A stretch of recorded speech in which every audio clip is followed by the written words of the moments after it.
I have just watched the Wuthering Heights 2026 with amazing Margot Robbie and Jacob Elordi, and that's what I think about the movie.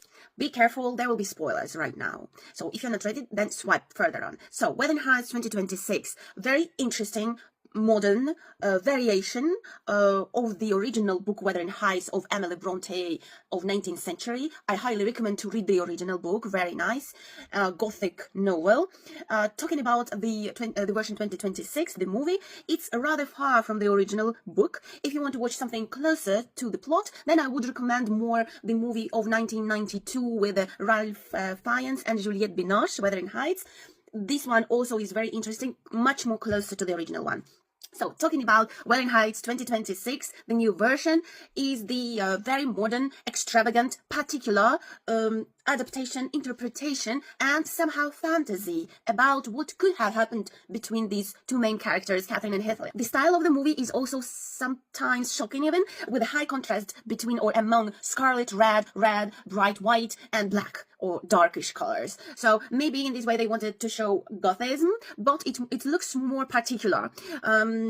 These couloir, these rooms, from top to the bottom, from the bottom to the top, all red, reminds me a bit of the 50 Shades of Grey. But of course, all these red colors in the interiors and exteriors, of course, makes us think that probably the movie is not gonna end nicely. It's not a happy end at all. So all these kind of prepares us to the tragedy. The new version of the movie is more concentrated at the drama and love and obsession between two main characters.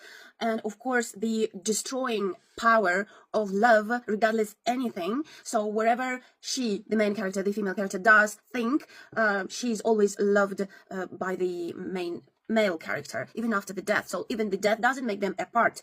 Of course, it doesn't really happen in real life. So to watch the beautiful characters like Margot Robbie and Jacob Elordi playing this passion, this everlasting, eternal love, is very pleasant.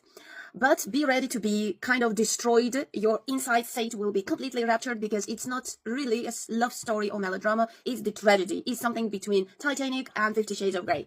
Jacob Elordi plays extremely well in this movie.